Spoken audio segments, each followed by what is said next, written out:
소원을 이루는 티핑 포인트. 여러분, 오늘 이 아이 3명이 큰 글씨 설교 제목을 이렇게 들고 있습니다. 여러분, 아이의 얼굴을 한번 보십시오. 이 아이의 얼굴을 보는 우리들은 다 마음이 맑아질 거예요. 이 아이들의 인생의 미래는 2가지의 가능성이 있습니다. 우리는 가능성의 시대라고 하잖아요. 이 아이들이 어른이 되어서 참 멋진 인생을 그렇게 행복하게 살아갈 수 있는 하나의 가능성이 있고, 또 하나의 가능성은 어른이 되었지만 후회하고 눈물 흘리고 고통스러워하는 그런 잘못된 인생길을 살아갈 수도 있어요. 2가지 가능성이 동시에 존재하는 것이 인생입니다. 여러분, 오늘 우리가 소원을 이루는 비결 티핑 포인트에 있는데, 이 소원은 그야말로 이 꿈, 소원은 씨앗입니다. 우리 늘 한 달 동안 주제 여기 디자이어 여기 씨앗이 있지 않습니까? 이 소원, 이 꿈은 우리 가슴 속에 심겨져 있는 하나의 씨앗입니다. 여러분, 씨앗이라는 것은 땅에 심으면은 그 다음날 열매 맺는 게 아니에요. 시간이 필요합니다. 오랫동안 땅 속에, 그 어두운 땅 속에 습기를 몸에 품고 시간이 흐르면서 자기 몸이 썩어지면서 어느 날 사기 하나 올라오거든요. 우리는 그 시간까지 땅 속에 씨앗이 있는지 없는지도 모르고 아무 일도 안 일어나는 거죠. 그런데 어느 날 보면은 파란 싹이 올라오기 시작합니다. 그게 티핑 포인트예요. 사람마다 꿈을 안고 있는 것처럼 요셉은 하늘의 해와 달과 별들의 꿈을 품고 있습니다. 이 가나안 땅에서 아버지의 사랑을 받으며 해와 달과 별들의 꿈을 꾸는 그 요셉이 그 꿈을 가슴에 품은 채로 애굽으로 끌려가죠. 형들에게 미움을 받아서 남의 나라 먼 땅으로 그렇게 종으로 팔려가요. 너무너무 안타까운 거예요. 여러분, 지도를 보면 아시겠지만 저 길이 굉장히 멀어요. 근데 출애굽에서 나오는 출애굽길은 40년을 나왔던 길이에요. 40년 방황하면서 그 먼 나라, 낯선 나라로 요셉은 꿈을 꿨지만 당장 그 다음날 그 꿈이 이루어진 것이 아닙니다. 긴 세월 동안 아파하고 괴로워하면서 남은 나라에 가는, 그래서 보디발의 집에 가 있던 이야기를 우리 지난주에 우리 함께 나누었어요. 이 티핑 포인트라는 이 책이 있어요. 2006년에 우리나라 말로 번역이 됐어요. 이 원래 티핑 포인트라는 것은 티핑 이론이라는 것이 토마스 쉐링이라는 사람이 자기 논문에 이것을 언급을 했답니다. 이분이, 토마스 쉐링, 이 사람이 노벨 경제학상을 받았는데 자기 논문에 토핑 이론이라는 것을 나눴는데 그것을 말콤 글래드웰이라는 사람이 그걸 인용해 가져와서 이 시대에 맞도록 재구성을 한 거예요. 이 말콤 글래드웰은 우리 젊은 세대 사람들이 익숙한 사람 이름이에요. 왜냐하면 그의 책이, 유명한 책이 있거든요. 아웃라이어라는 책입니다. 1만 시간의 법칙. 모든 정상에 있는 사람들, 한 시대의 정상에 있는 사람들은 모두가 다 한결같이 1만 시간을 그 일을 위해서 투자를 했다는 겁니다. 그래서 아웃라이어가 된 거죠. 이분이 티핑 포인트라는 책을 썼는데, 이 티핑 포인트는 이 마케팅 전략에 많이 쓰는 이론이라고 하죠.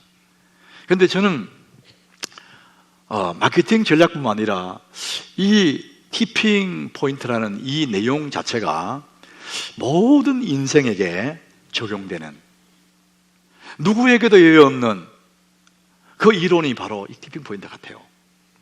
여기 지금 자기 책에서 그 티핑 포인트 설명하면서 이제 허쉬-펄피 이거 얘기를 하는 거예요. 허쉬-펄피는 개 이름이잖아요.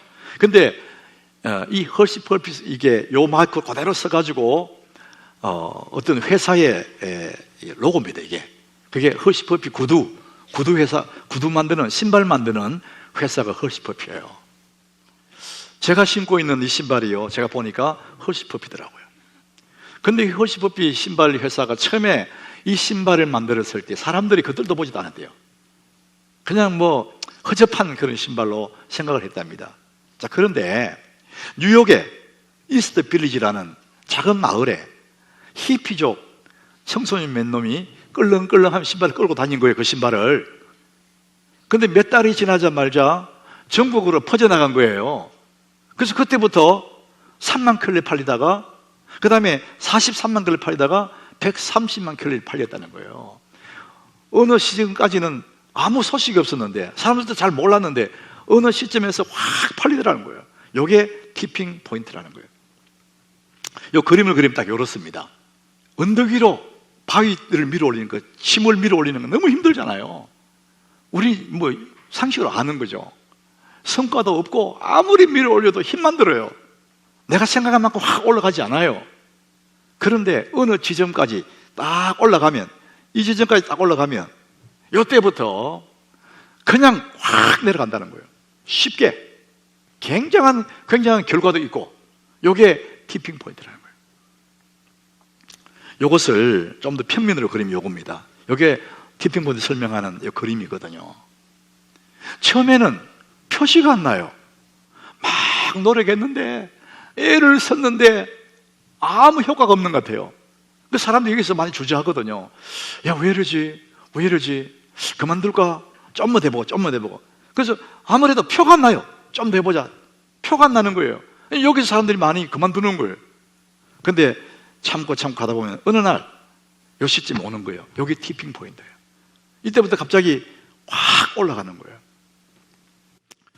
저는 이 티핑 포인트 이론을, 이 도표를요, 우리 지난주부터 함께 나눴던 요셉에게 적용해 보니까요, 요셉의 인생이에요. 요셉은 정말 사랑받는 아들로 태어났어요.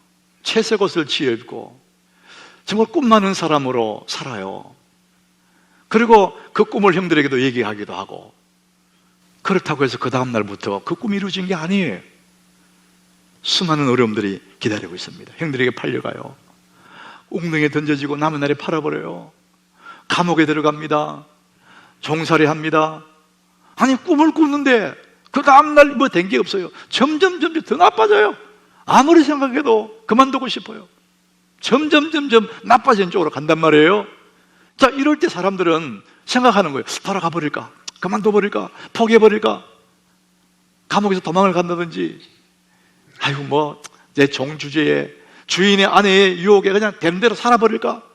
얼마든지 옆길로 갈 수 있는 길이 많이 있었어요. 왜냐면 너무 어려우니까. 근데 마지막까지 견뎠더니 어느 날 감옥에서 티핑 포인트 되는 거예요. 쫙 올라가는 거예요. 그래서 인생 사막에 도착을 하는 거예요. 우리 인생은요, 단막이 아닙니다. 우리가 오늘 어렵고 힘든 것을 사람들은 견디지를 못하는 거예요. 여러분, 그런 가운데서도 기억하십시오. 여호와께서 요셉과 함께 하십니다. 여러분, 하나님이 요셉과 함께 하셨는데 요셉은 이미 하나님께 가고 이 세상에 없습니다. 그러나 그 하나님은 여러분 하나님인 줄 믿으시길 바랍니다. 요셉의 하나님 지금 여러분과 함께 하시는 걸 믿으시길 바랍니다. 하나님 여러분과 함께 하십니다.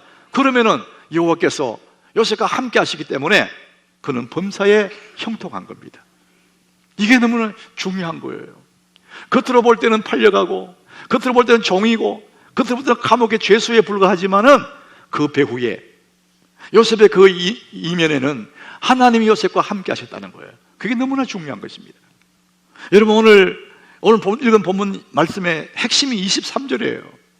간수장이 이 사람에게 뭘 맡겨요. 우리 23절을 같이 한번 읽어보겠습니다. 간수장은 그의 손에 맡긴 것을 무엇이든지 살펴보지 아니하였으니 이는 여호와께서 요셉과 함께 하심이라. 여호와께서 그를 범사에 형통하게 하셨더라. 여호와께서 요셉과 함께 하심이라. 야, 저는 이 그림을 한번 보세요. 아빠의 손이 쫙, 든든한 아빠의 손이 내려와요. 아들 어린 아이는 아빠의 손가락을 딱 잡고 있어요. 아빠는 지금 손을 펴고 있지만은 여차하면 아이를 확 잡을 거예요. 이 아이가 아빠의 손을 잡고 있어요. 얼마나 든든하겠어요. 요셉은 지금 감옥에 와 있어요. 앞이 안 보여요. 내가 감옥에서 나갈 수 있을까? 끝이 없어요. 그럼에도 뭐가 살아있다? 관로 비워놔서. 그럼에도 뭐가 살아있다? 따라합시다. 그래도 꿈은 살아있다. 그래도 하나님은 살아계신다. 내 형편이 어렵다고 해서 꿈이 사라진 게 아니고, 내 형편이 기가 막히다고 해서 하나님이 안 계신 게 아니에요. 여러분, 하나님의 손을 잡고 계시기를 바랍니다. 그러면 여전히 하나님이 살아계시고, 나는 비록 어렵다 할지라도 나는 그래도 내 꿈은 내 속에 살아있는 거예요. 하나님이 요셉과 함께 하심으로 그가 형통한 자가 되었다는 거예요. 여러분, 형통이라는 것은 뭐 어떻게 잘 되는 게 형통이 아니에요. 하나님이 함께 계시면 형통한 줄 믿으시길 바랍니다. 하나님 함께 계시면 그 자체가 형통이에요. 여러분, 주님의 손을 잡고 있습니까? 그러면 여러분 형통한 자로 살아가고 있는 것입니다. 이 요셉은 전에 하던 대로 하는 겁니다. 따라합시다. 전에 하던 대로. 여러분, 전에 하던 대로, 이게 굉장히 매력 있는 단어예요. 전에 하던 대로. 상황이 바뀌면 사람이 바뀌거든요.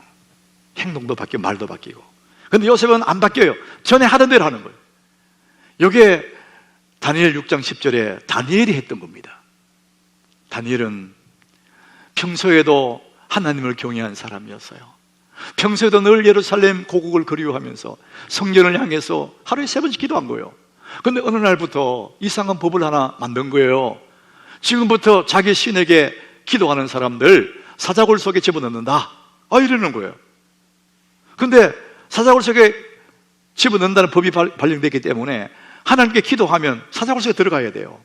근데 다니엘 6장 10절에 보니까 다니엘이 이 조서에 왕의 도장이 찍힌 것을 알고도 다 알지만은 자기 집에 돌아가서는 윗방에 올라가서 예루살렘을 향한 창문을 다 열어놓고, 창문 여는 거 다 보이잖아요. 사람들이 닫아놓기도 하면 될 텐데 다 열어놓고 전에 하던 대로 이렇게 하면 전에 하던 대로.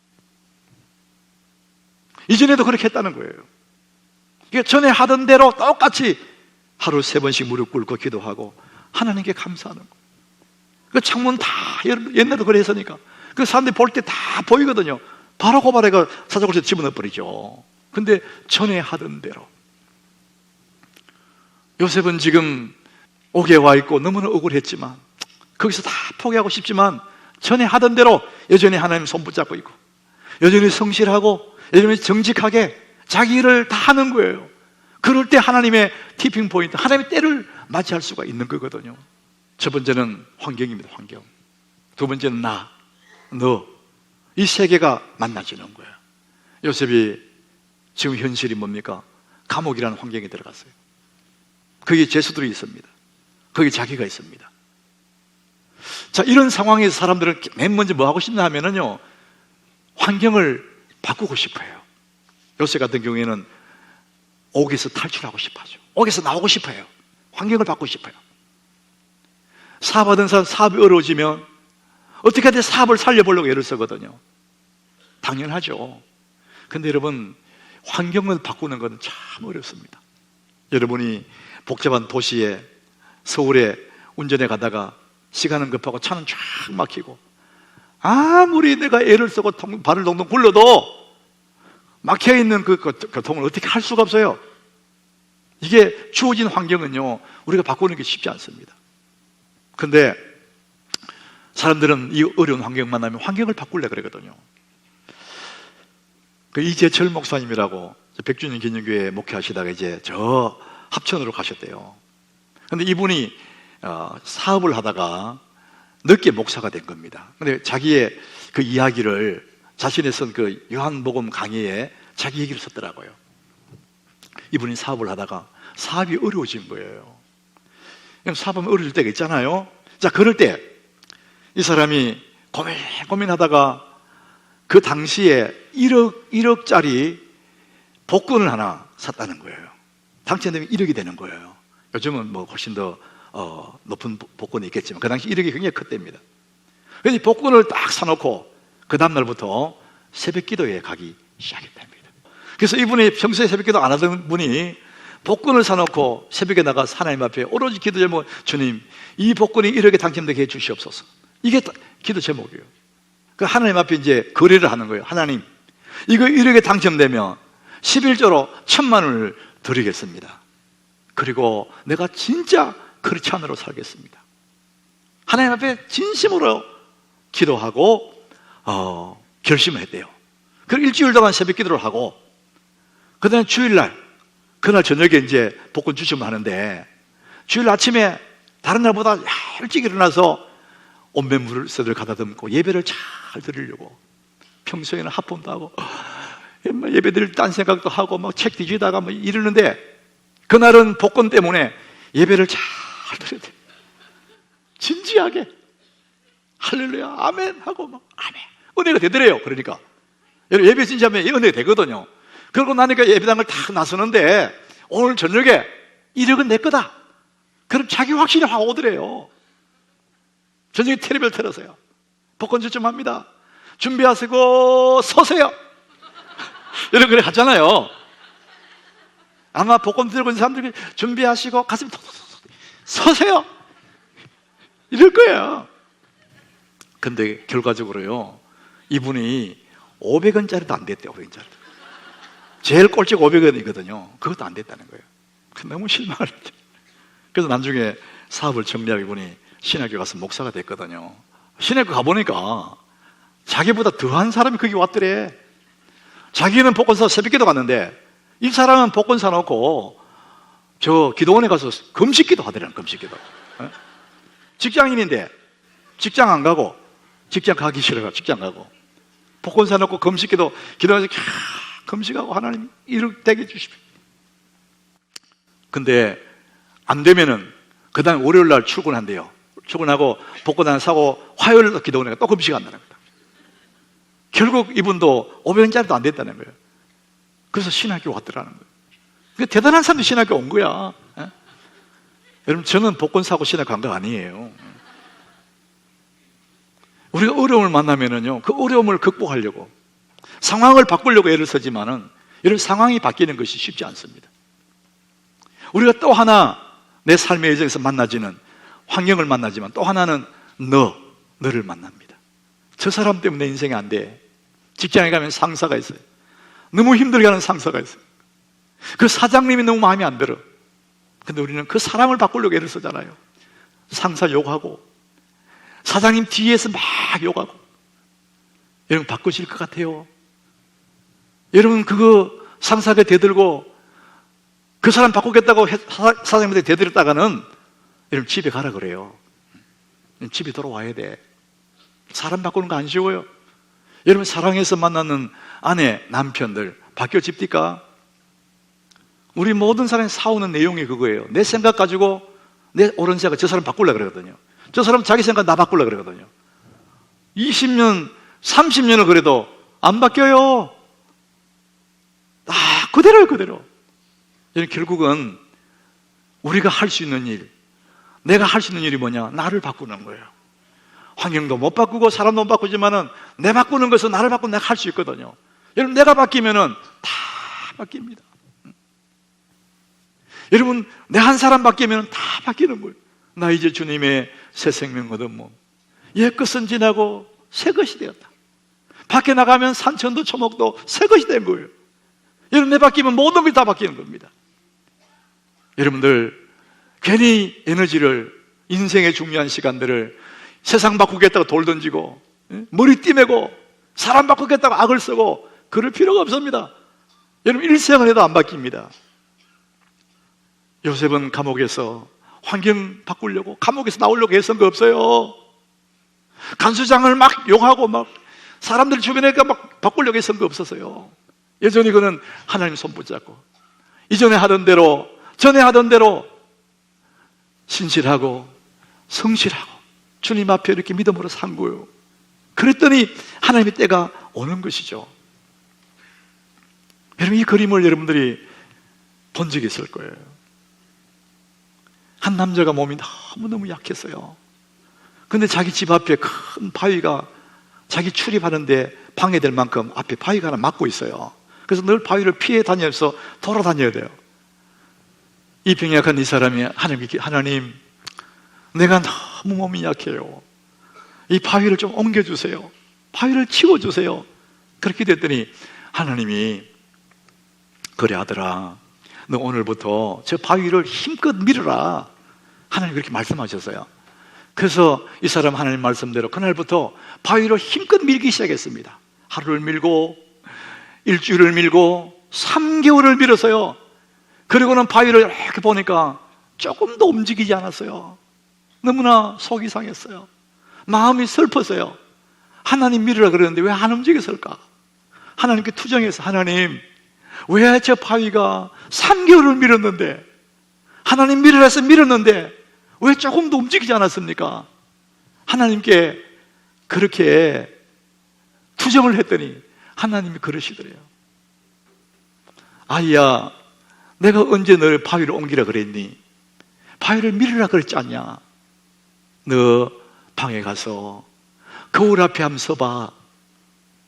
이 남자가 방에 가서 거울 앞에서 위통을 탁 벗으니까요, 3개월 동안 이거 밀다가 근육이 생긴 거예요. 근육질의 남자가 돼 있는 거예요. 자기도 모르게. 그렇게 약하던 이 남자가 이제는 이 바위를 막 깨서, 해물을 깨서 옮겨버릴 수 있는 그런 힘 있는 남자가 되어 있다는 것이죠. 하나님의 계획은 이 바위를 옮기는 게 아니에요. 하나님의 계획은 이 남자를 강하게 만드는 것, 나 자신을 변화시켜 주는 그것이 하나님의 계획이었어요. 요셉을 하나님 일부러 감옥에 집어넣은 거 아니에요. 요셉 앞에 큰 바위가 막고 있습니다. 요셉은 그 바위를 옮겨달라고 한 적은 없어요. 그 바위를 깨버릴 수 있는 능력을 하나님 주시기를 원하시는 거예요. 우리 사람들이 살다 보면 이런 일들 많이 만나요. 어려운 일들을 만나요. 내 앞에 재물의 바위가 있고요, 자녀의 바위가 있고, 물질의 바위가 있고, 건강의 바위가 나를 가로막아요. 우리는 자꾸 바위 옮겨달라 그래요. 하나님, 제 바위 옮겨주세요, 옮겨주세요. 하나님 때로는 옮겨주시기도 하시지만 하나님은 그 바위를 옮겨주실 것보다도 그 바위를 깨버릴 수 있는 능력을 주시기를 원하시는 거예요. 자, 그런 의미에서 여러분들이 고난을 당할 때, 예기치 않는 어려움을 만날 때마다 그 배후에 하나님의 뜻이 무엇일까? 이거 생각해 보는 거예요. 아, 하나님 이걸 통해서 나에게 주실 하나님 은혜가 있는 거구나. 그럴 때 여러 가지 고난을 만나면은 우리가 오히려 기뻐하라 그러잖아요. 여러분, 어려움 만날 때마다 낙심하지 마시고 주님 바라보시기 바랍니다.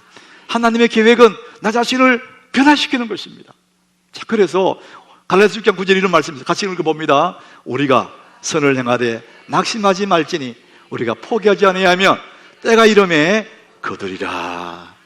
여러분, 하늘에 이 꿈의 씨앗을 심었는데, 열정이라는 씨앗을 심었는데, 강렬한 소원을 심었는데, 이것이 어두운 땅 속에서 자기를 썩여가면서 어느 날 바위를, 그 흙을 뚫고 밖으로 나올 때까지 그 시간 동안 기다려야 되거든요. 열매 맺을 때까지 기다리고 낙심하지 말지니 포기하지 않으면 때가 되면 거두리라. 이 때는요, 하나님의 때입니다. 이게 티핑 포인트거든요. 요셉에게 이 때, 하나님의 때, 우리는 알 수가 없어요. 그때까지 뭐 하느냐? 여전히 하나님의 손을 잡고, 그때까지 여전히 성실과 정직으로 전에 행하던 대로 쭉 하는 거예요. 참고 견디고 여러분 인내하면 하나님의 때가 올 줄로 믿습니다. 여러분, 그때까지 여러분들 인내하시길 축복합니다. 하나님 분명하게 말합니다. 여호와께서 요셉과 함께 하심이라. 여호와께서 요셉과 함께 하심이라. 여호와께서 그를 범사에 형통하게 하셨더라. 여러분, 하나님의 손을 붙잡으시길 바랍니다.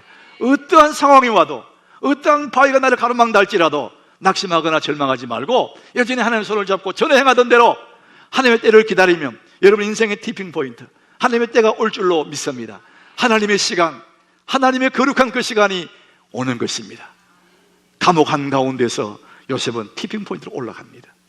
그때까지 인내하고 참고 여전히 주님 손 붙잡고 아무 것들이 안 보인다 할지라도 인내하고 인내하면 그날이 오는 것입니다. 여러분, 승리하기를 축복합니다.